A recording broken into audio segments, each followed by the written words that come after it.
mấy pháp sĩ, mấy tinh lý, mấy sư huynh. Yeah. Okay, so let's meditate for a few minutes. Wait for the other student to show up.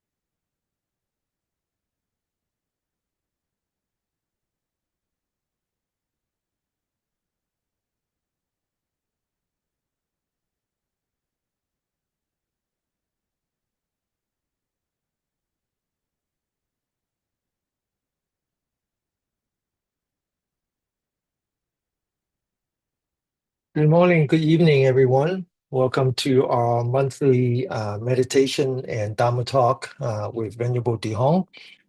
Seems like it's been a while since since we had last one. I remember last time we do this every first Tuesday of the month, but the last time we invited a professor, a colleague of Venerable De Hong, was going to talk about mental health. But as it turns out, it was the beginning of a fire, the Palisade and as well as the other fire. So it's been a while. Yeah, it has been a month. Yeah. So we're going to continue essentially with the talk that we did last time, at the end of last year, which was with karma. And I think that today we're going to be talking about something called dependent origination, which in a way is the original contribution of the historical Buddha. Right? Is the most important basis for the practice of our Buddhist practice.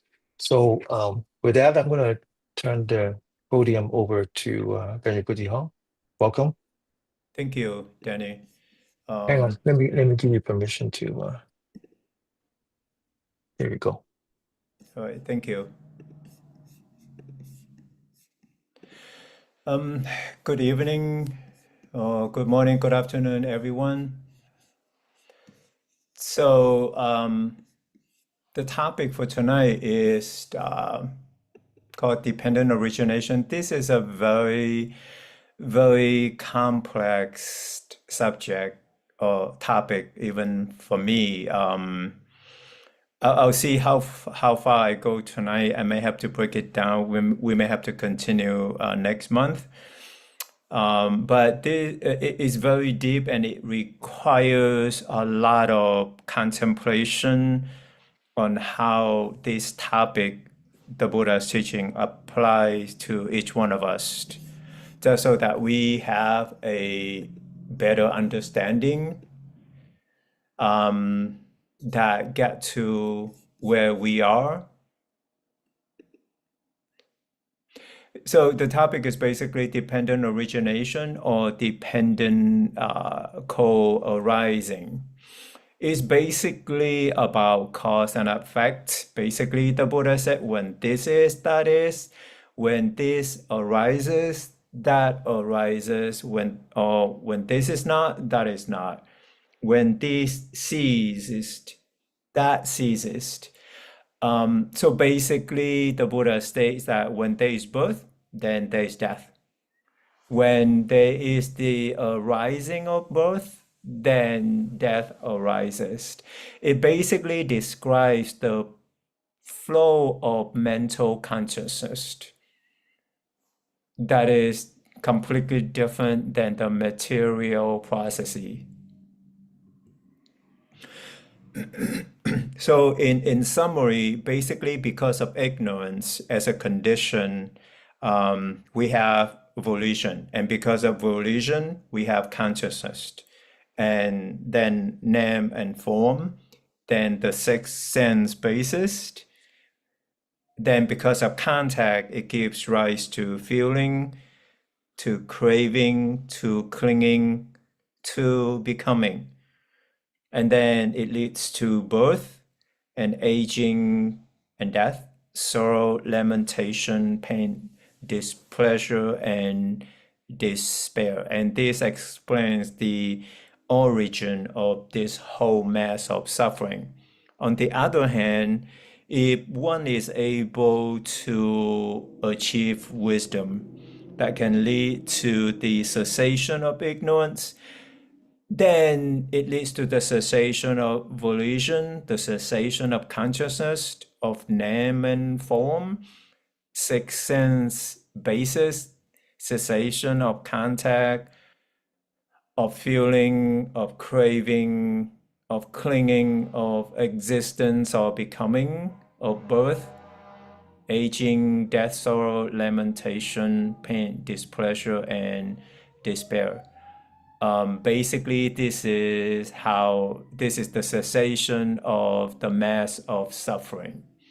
And here in this graphic that I got from the internet, basically because of our past causes of ignorance and mental formation, it leads to the present effects, which is basically this human being, consciousness with our six senses, our mind, body, mind, and our six senses, and our contact, our feeling. And then it leads to the present causes. When we come into contact with something, it gives rise to feeling. And when we are not mindful, then it leads to craving, clinging, or attachment, to becoming. And then it leads to the future effects. It leads to birth, aging, and death. And then this whole cycle is repeated again. This is the dependent origination.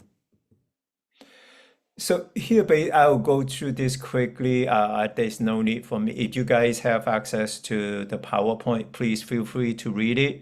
It basically is here is the definition of what ignorance is. Basically, we don't realize that we are suffering. So and because of our volition, then we are born, with consciousness, with this body. I'll go through this quickly. The one thing about becoming is that because of craving and clinging, it leads to becoming. And what is becoming? Becoming is a sense of identity in a particular world of experience. Your sense of what you are focused on a particular desire in your personal sense of the world as related to that desire. And this was explained by Dani Sarabikul.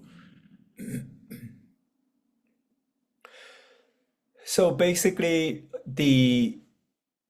from dependent origination, and because of our ignorance, then it leads to pleasant rebirth.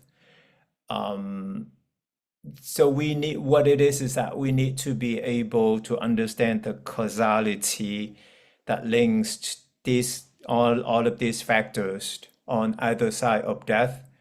And also it qualifies as a Dharma to be seen in this life. And this is the talk by Ajahn Brahm.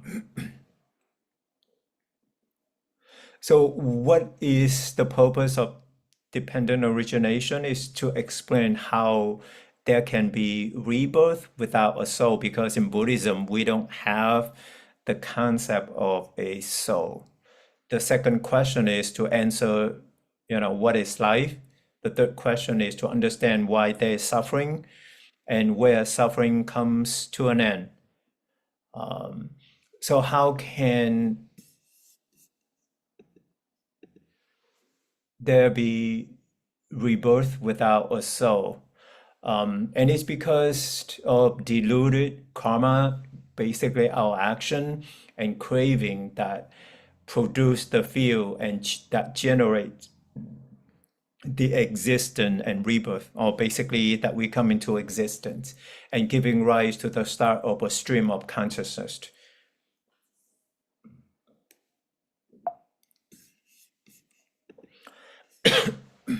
So basically, Ajahn Brahm, he gave this simile. Basically, someone goes to the airport to fly to another country.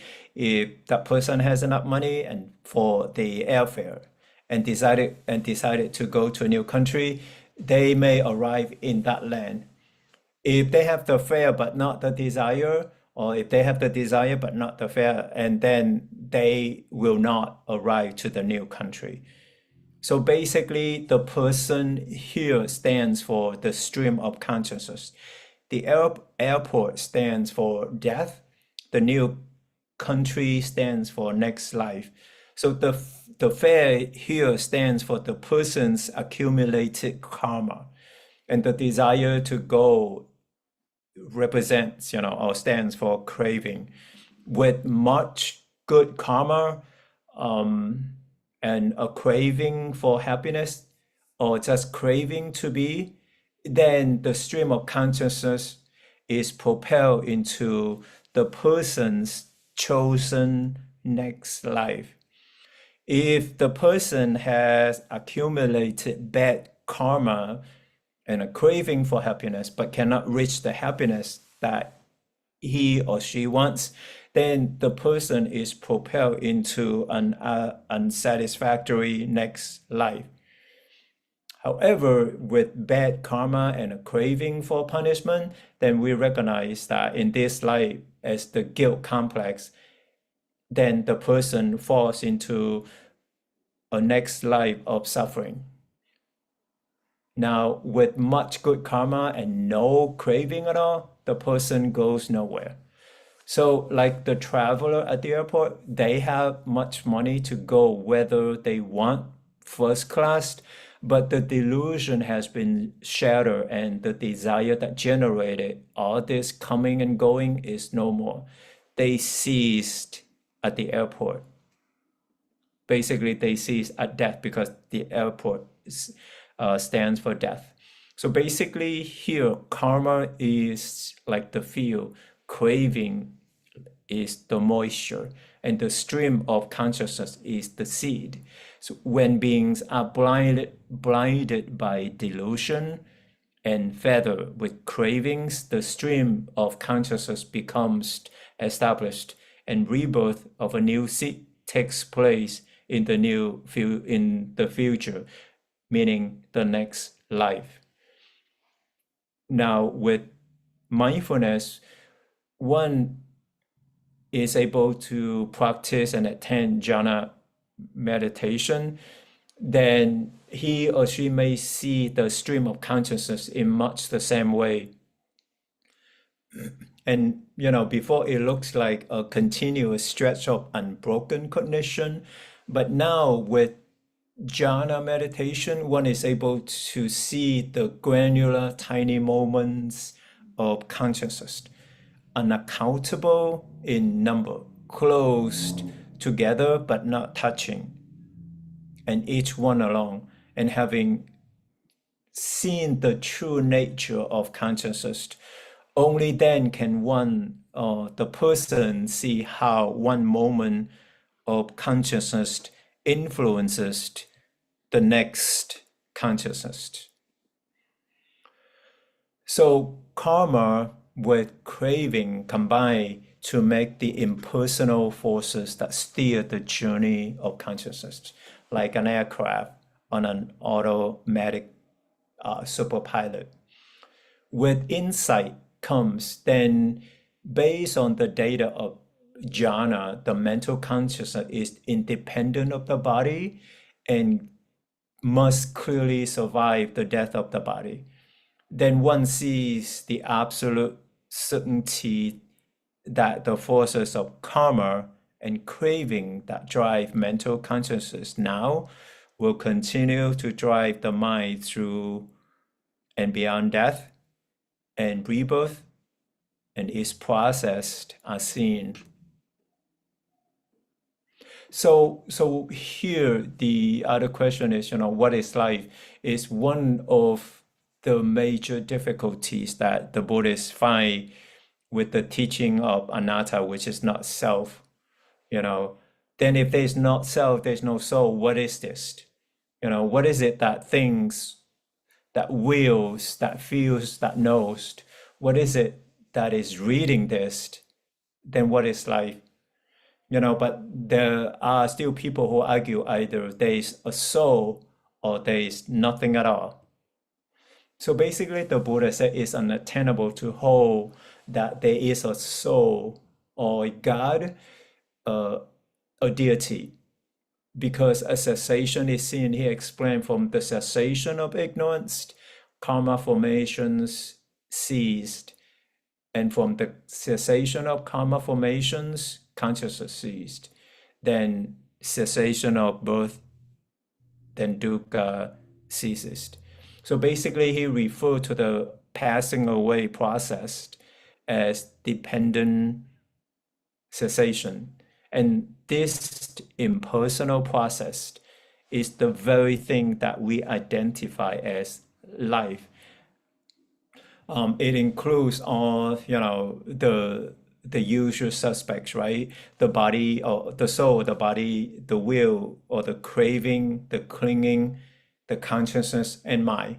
So these usual suspects are clearly seen in the light of dependent cessation as transient, insubstantial, granular, and fading away soon after they arise. They are all conditioned. They exist only as long as they are supported by the external causes, which are themselves unstable. When the external supporting causes disappear, so do each of the usual suspects, because these things do not persist and they do not continue in being. So that's why it is unattainable to hold that there is a soul or there is a self. So basically, what the Buddha meant was that the arising process called dependent origination is basically an impersonal process. This is what we call life. And because this arising is seen, one cannot say they are not. It's not an illusion. All these phenomena are real. So here again, there's another simile. Basically, in math, a point is a concept drawn from the science of life. It describes the aspects of real phenomena, yet a point has no size.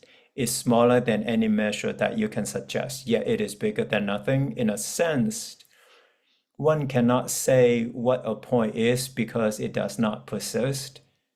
It does not continue in space. Yet, one cannot say it is not, as it is clearly different from nothing. The point is similar to the momentary nature of conscious experience. Nothing continues in being, therefore it cannot be something. Something arises therefore it cannot be nothing. So basically the solution to this paradox is the excluded middle, but is the impersonal process. So let's understand here, why there is suffering and where suffering leads to an end. What was assumed to be me, or self or soul, or assumed to be an illusion or complete emptiness, is now seen as the impersonal process of dependent origination. A causal sequence rolling on from life to life, containing all and anything that can meaningfully be the soul. So if you want to find out who you are, look at dependent origination.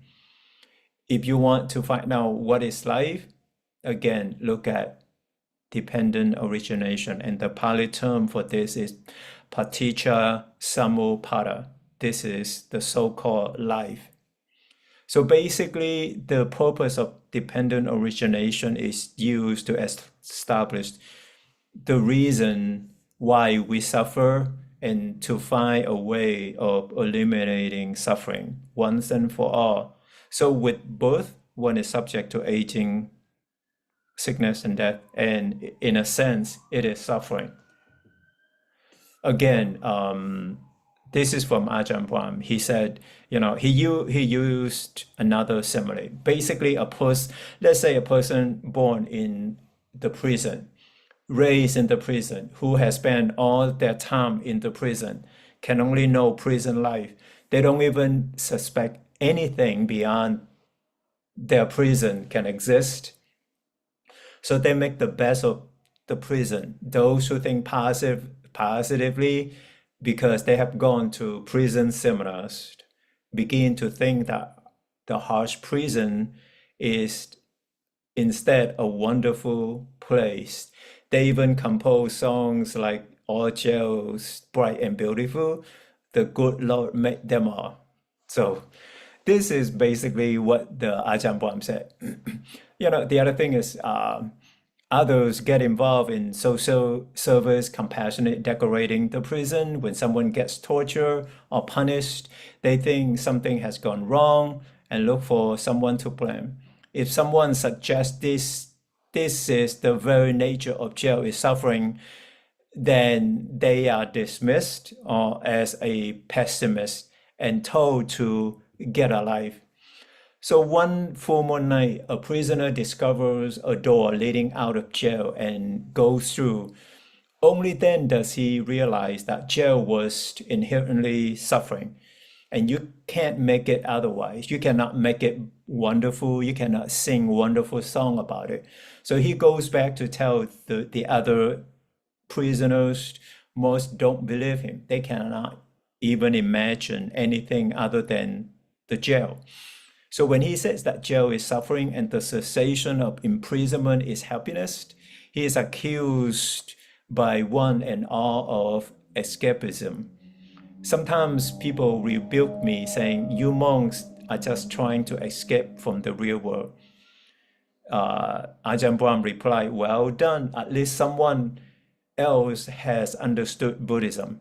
So what's wrong with escapism, especially when one realizes that the real world is the harsh prison? So basically, when we think about it, just quickly, life on earth for everyone, it seems, according to this simile, according to dependent origination, is like prison, and that we can't get out of it unless we search for enlightenment. So here the Buddha's enlightenment began with the experience of jhana, the stages of letting go, also the stages of increasing bliss.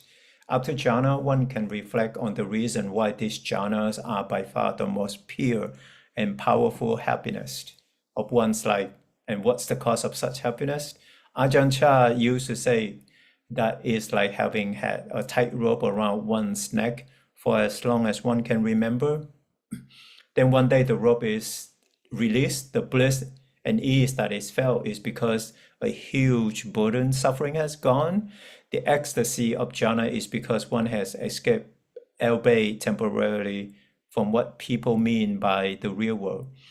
So when the Buddha reflected on jhana, he realized that the real world is suffering, is a jail, and release from it is bliss.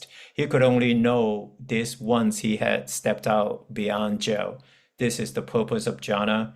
Jhana is called vimokkha, which means released. So having discovered the existence and birth are a sufficient cause of suffering, that they must create suffering, the problem became how to put an end to it. So the goal of Buddhist practice is to make an end of samsara, the cycle of suffering, the incredibly long journey through countless lives, and get off the crushing wheel of rebirth. So basically, as every Buddhist know, the way to get out of jail, get out of this samsara, and put an end to rebirth is to live your life according to the Eightfold Path and develop jhana. With that, I list a lot of the other different authors' discussions on dependent origination. I highly recommend that you guys download this and read them and make an effort to understand as well as meditate, so that you can experience jhana yourself. With that, I will transition to a short meditation.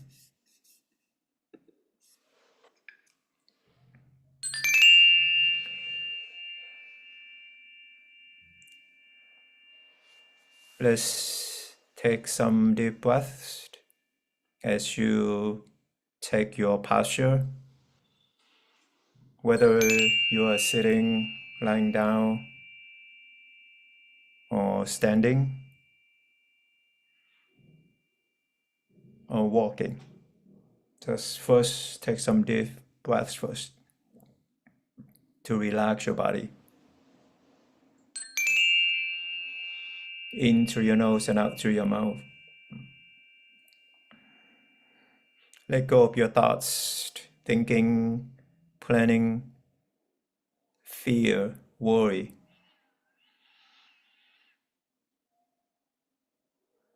Tell yourself to relax. Remind your brain to relax, to put away everything.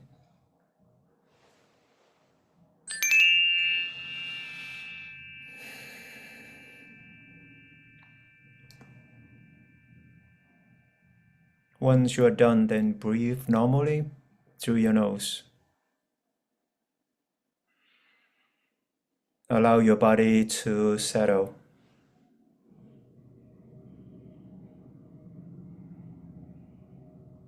Feel the contact between your posture and the surface that you are sitting on or standing on.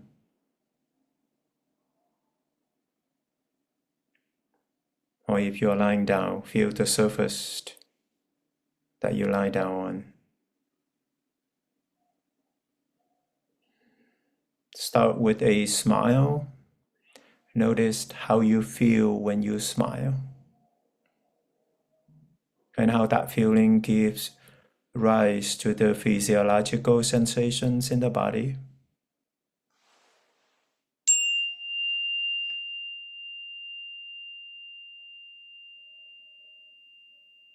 Then notice that the feeling, the sensations are quickly fading away.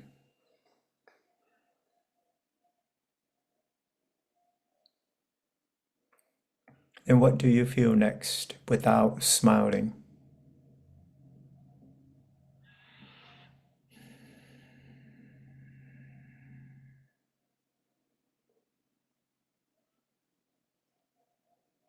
Let's continue with the sense-door practice by first noticing your environment, the space around you. You can make a 360-degree circle around your body.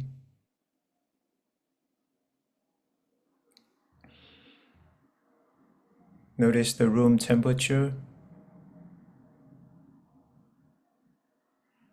Let's check in with your mind, see how busy it is with thoughts. Perhaps you're restless, wandering around one place to another, or easily distracted by thoughts in your conscious mind, or sound, noise in your surrounding. Your feeling, your emotion, your mood, your attitude.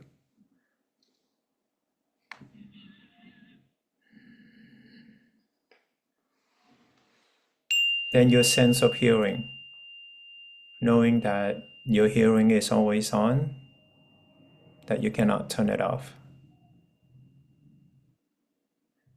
Your sense of seeing, smell, and taste.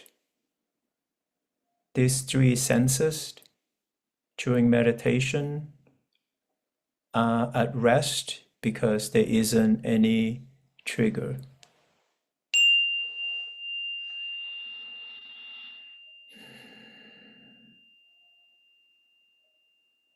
Then notice your sense of touch in the body, noticing any sensation, tension,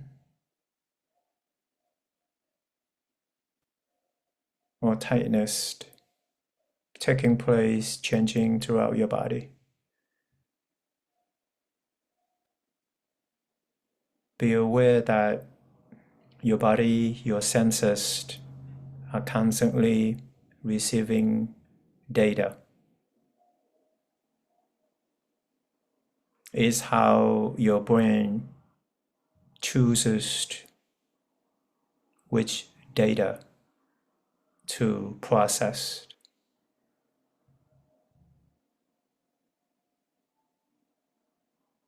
And know that your mind decides, depending on how mindful you are, whether you're staying with the whole body or that your mind wanders away.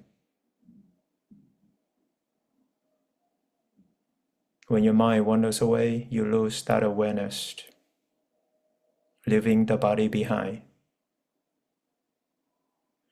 But when you remember, then you bring the mind back to the body. The sense door practice helps you to stay grounded and centered at any time, anywhere, so you don't get distracted easily or feel overwhelmed when you're being triggered.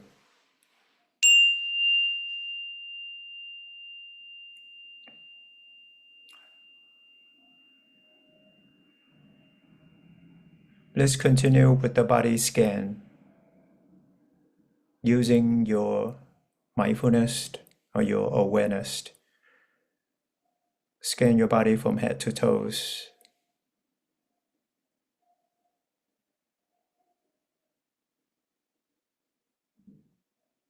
And when you notice something in the body, be it a sensation or tightness,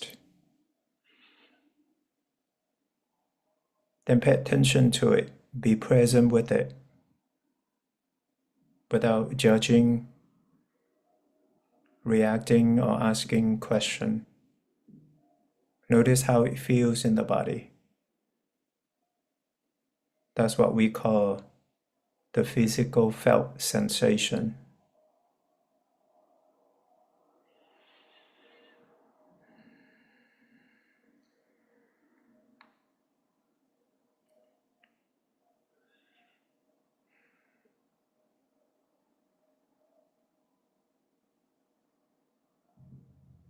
If your mind wanders away, bring it back to the body.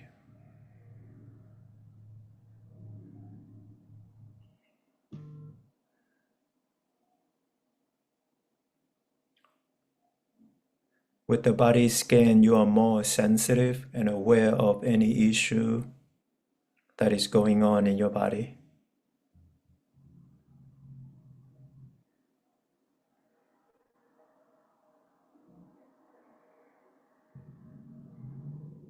That you can figure out how to care for your body. In a sense, you are taking care of your physical health.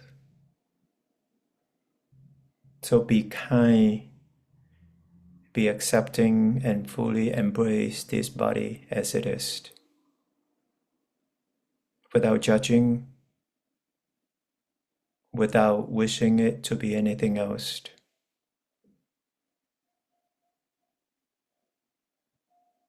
This is how your body is. It's up to you to care for it.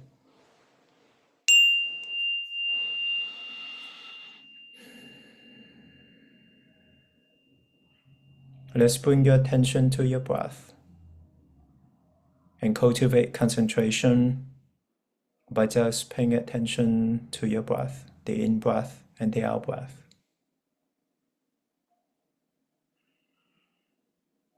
In, out. You choose to ignore thoughts in your conscious mind and ignore noise or sound in your surrounding. That's your mindfulness at work.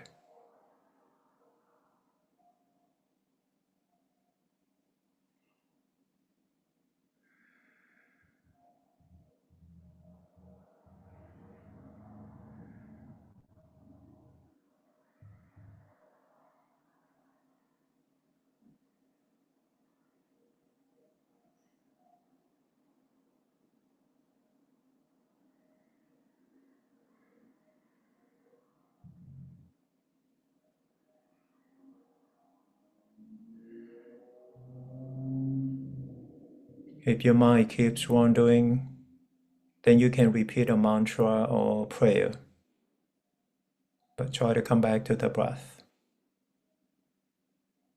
You can simply say happiness when you breathe in, stressed when you breathe out. Whatever that works for you.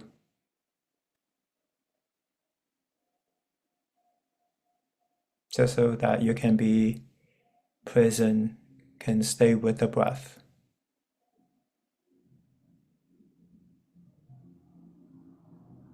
Mindfulness is paying attention without judging, without reacting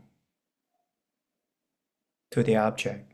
Here, your object is the breath.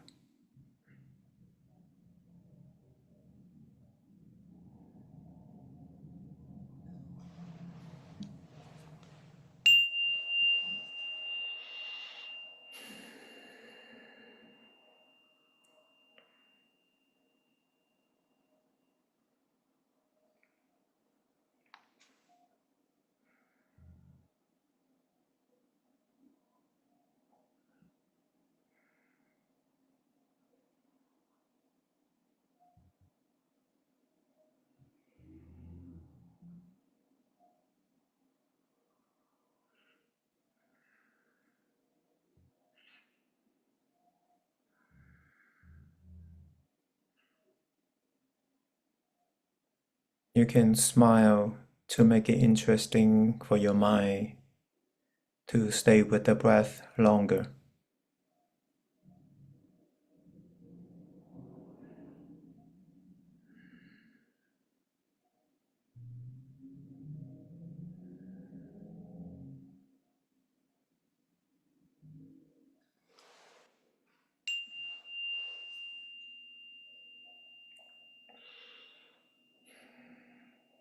The longer you are able to be with the breath, the stronger is your concentration, meaning that when you are reading or doing an activity, you can pay attention better and longer.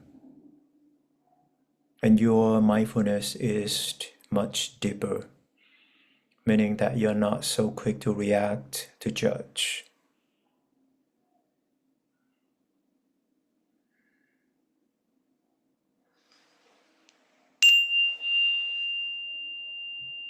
Let's move on and practice compassion for yourself. Compassion is your mental ability to recognize stress or suffering or difficult issues or people that you have to deal with, just so that you can manage or overcome stress or suffering. This is a training of the mind, so as you are sitting, you can repeat some of the following phrases. May I recognize any stressed, difficult issues or people. May I not react to any of them. May I not say or do anything to harm myself and others.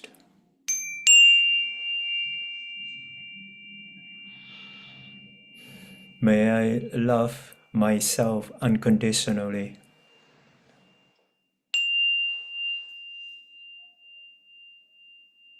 Just keep repeating these phrases to cultivate a sense of compassion for yourself.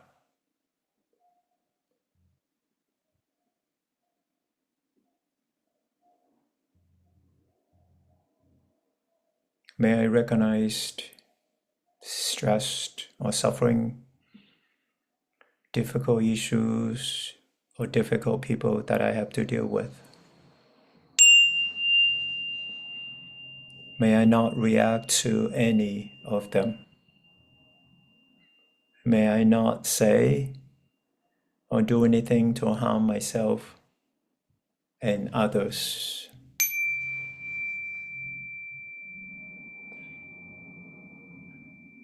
May I love myself unconditionally. Notice how you feel when you have compassion, when you love yourself unconditionally, when you don't blame yourself for everything that you're going through.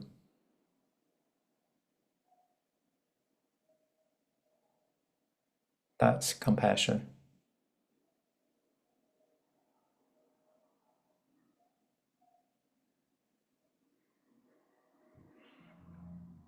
So keep repeating these phrases.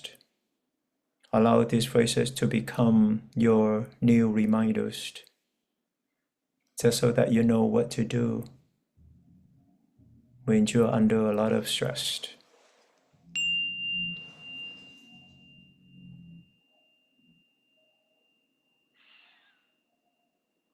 Know that the stress or the suffering that you're going through, they are not yours. They arise because of the condition or your perception. You don't own them. You are dealing with them. So know how to manage and possibly overcome the stress.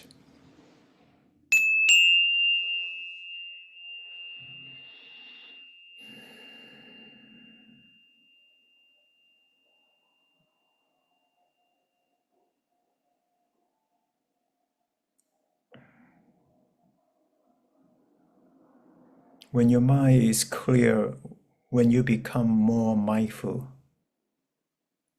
then you'll be able to recognize the stress or the issue that you have to deal with. That you don't react harshly. You can figure out how to care, how to deal with it, how to care for yourself, and not blaming yourself for it. That is self-compassion.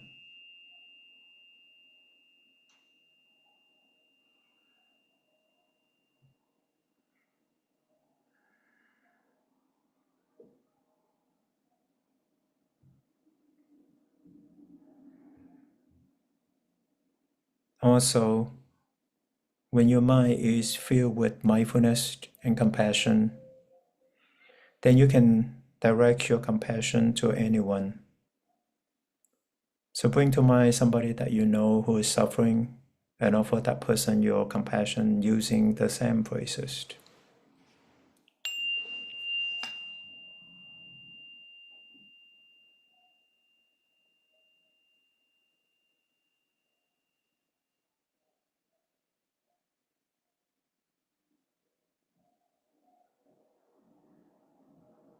You can also offer your compassion to all sentient beings because compassion is boundless. It does not discriminate. You can even offer your compassion to the people that you don't like, people who cause you suffering.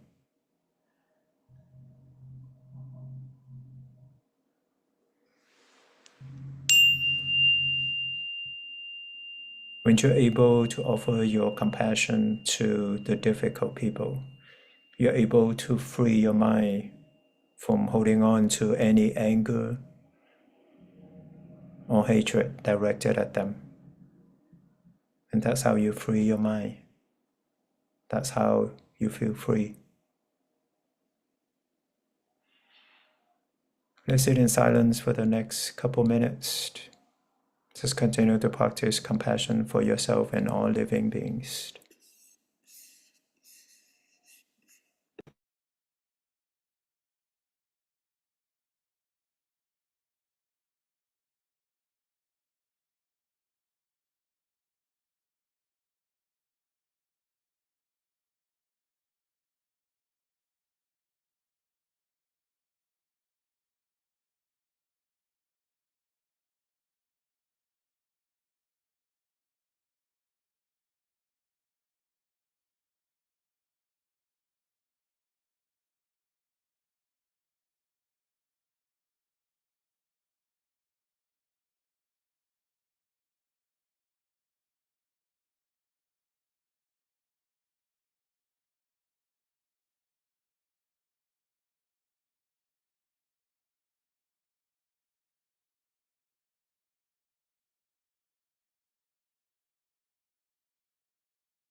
Let's check in with your mind, see how settled, how clear it is,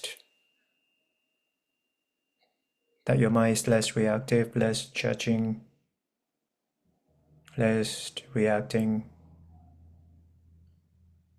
less wondering, less chattering. Your feeling, your emotion, your mood, your attitude, your body, your posture. And notice the qualities of mindfulness, concentration, patience, and compassion that you just cultivated.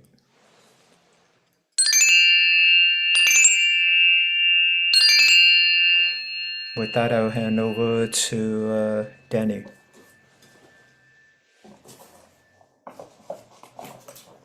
Thank you. Um, there are many reasons why dependent originations are difficult to teach, as well as difficult to understand. And I think it has to do with the word ignorance. So as soon as we say ignorance, I think everyone has his own definition of what that is and who they think are ignorant, who they think are not. But if we go back to the Pali word, ignorance is avijja. I believe it's V-A-J-J-A-I, something like that. Well, it's A-V-A-G-J-I. And so every time you see something, a word that starts with A means the opposite or the alternative, or something that was measured but opposite of measurable, like that. But then what is the meaning of vijja? Now, vijja translate into Chinese is meng, which is a combination of two words. One is the sun and one is the moon. So that's bright, very bright. So vijja is actually a term, one of the quality of Buddha. One of the menghangzhok is one of the quality. It means someone who is free of the hindrances and free of the entanglement, so that he represents what we would call panya, wisdom. So the dependent origination is actually, it's how Buddha described our existence. The perspective of the dependent origination is actually from someone who's enlightened. Now, I don't want to use the word someone looking down at us, because that has a bad connotation as well.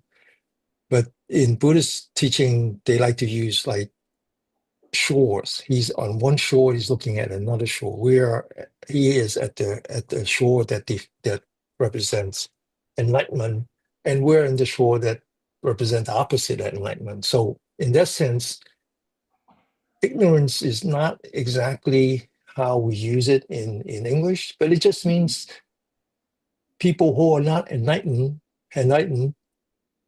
that's how their thought process goes. Correct. It doesn't mean that they're not educated, or that they're not smart enough, or that they're foolish, right? It just means that we are not enlightened. Correct. We Right? don't see things clearly. We don't see things clearly. Yeah, we're not That's able. why it's so difficult to teach, because none of us, I dare to say, even Venerable De Hong, are not enlightened. Of course not. So when we teach dependent origination, we are teaching it from a book, as opposed to teaching mindfulness meditation or loving kindness meditation. You know, I'm not saying that we are perfect in our practice, but at least hopefully we're a little bit better than a student. So we can teach it from experience. Correct. Whereas dependent origination, we're teaching it the best way we can understand it from a book passed down by Buddha himself. Right? But it is a very important part of our learning, Yeah. and it explains our actions and our behaviors and our thought process.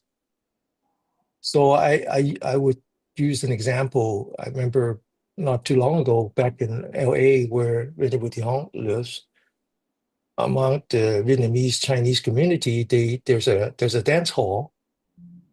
People will go there and meet their fellow immigrants, and then someone decided to take a machine gun and went in there and shot down a bunch of people. Mm-hmm. Now, unfortunately, that kind of example it's commonplace now in the United States, right?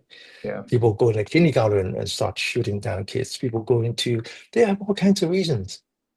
Mm-hmm. And so I think if you look at the, Venerable De Hong, can you put up that diagram, the circle one, the one that you said that you got from the internet? Oh, okay. Give me 1 second.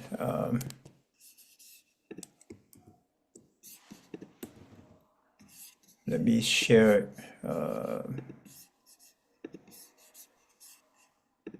Right here. Right here. Yeah, good. Mm-hmm. So let me use an example of someone who went into a dance hall and started shooting up people. When that happens, it actually down at the bottom where it says six senses and contact. Mm-hmm. So the question is that what was going on before that? Well, it actually started with ignorance, Mm-hmm. that all of us are capable of very compassionate act and very violent act. This is in us. It's in us. It's hard to acknowledge that, but it's in us. And so you have this person who is full of hate, and it's below consciousness, what we might call subconsciousness. So it's in the ignorance. It's like a seed in his karma, in his subconsciousness, and that seed germinates and develops. The next one is called mental formations. He started to actually have a thought about how he hated people and he wanted to do violence. Some people do that as part of their suicide. You know, they go kill and then they kill themselves. Well, nobody can explain that part. But that's below consciousness. And then it develops into consciousness. And then what's called mind and matter is that it goes from the the metaphysical to the physical. It starts to actually think about it in his brain. And it's only then that he reach out. He looks for opportunity with his eye, with his ears, with his nose, with his tongue, with his body, and with his thinking mind. And when he sees that opportunity, then he acts on that. Now, keep in mind that what if he didn't see the opportunity? The ignorance part never stopped. It Yeah. actually never stopped. It continues, right? But essentially, he acts on it and he contact, and then somewhere between contact and feeling is the sensation, and then somewhere between feeling and craving is the actual thought process that he developed, and people kill because he liked it. He likes it. I'll give you a counter example, right? President Carter, someone I talks about because he was my first president. Instead of acting on the violence, he acts on compassion, Mm-hmm. and it's the same thing, right? Now, what happens is that as you act on it, it actually closes a circle. It's actually it closes a circle, and which means that if you start with a violence seed and you act on it, then you have more violent seeds. It just gets worse and worse, right? And so I think what Buddha is telling us, and again, this, we're all reading from a book, right? Because we don't have that experience. But what Buddha is telling us is that the reason that we're stuck in this physical world and continue reincarnating, suffering in this physical world is that we don't know how to get out from this vicious cycle, right? I Mm-hmm. mean, two twins, identical twins, can have very different personality because they might have everything biological identical. They might have the same mother. They obviously have the same mother, but they were brought up the same way. They get education the same way, but they still would have different personality because they came with different spiritual DNA, right? And so if you keep acting on this, what we call the akusala, ignorance seeds, then Buddha is saying that, well, that then you will continue to be stuck in this world. And the only way that you can escape this world is to find a way to terminate that vicious cycle. And that's what we are doing here, is that we're teaching us mindfulness meditation to at least know where our mind is, and then we can then not act on it. We can say, hey, I don't want to act on this, right? And so you can actually, and so our practice stopped at somewhere between contact and feeling, right? As soon as we know that, we have, and I think when you were working in the prison is a very good example of that. Prison, you don't have a choice. Violence is a language. Violence is your only protection. So everyone acts on violence. They have to. But what Venerable De Hong is teaching his students is that, hey, but you can choose. You can actually choose, right? You can take a deep breath and say, hey, now is not the time. I'm not going to do this again. And it requires a lot of training. It requires a lot of really getting to understand your existence. And in some way, mindfulness trains you to be a little bit more sensitive to your own breath and your own body, because your breath and your body actually tells you what your mind does, right? Yeah. What your mind does. And so I never dared to talk about this topic. No, I just, that's why I just read it out, because Yeah, this but I think topic. it's important. I think it's important Oh, that yeah. I think Yeah. it's important that I think the whole point of Buddha's teaching is that you can change your karma. And so Yeah. that's like one of the link of this 12 links um, of uh, of Dependent origination. origination is something called becoming. Yeah. You don't have to become your karma. You don't Hmm. have to. You can disown it, Correct. and people can. I mean, that's why like when everybody home talks about um, their past, how they were brought up, the trauma. And so the trauma is like karma, except that we're talking more about the present life. Correct. And you can overcome that. You can overcome your trauma, right? We have so many examples of people who grew up. I mean, I know one guy, he was sitting next to me when that one time I was in San Quentin meditating. And they started talking about the upbringing, and the guy was a big guy, big black guy with tattoo everywhere. I don't know, he was there obviously for murder, but I don't know. I don't know if it was one or two, maybe more. He's a very scary guy, and he was, as we were talking about our past, and he was crying. He actually had tears in his eyes. He says, "I don't remember my father. Only thing I remember was when I was 5 years old, and they held a gun to my head." Hmm.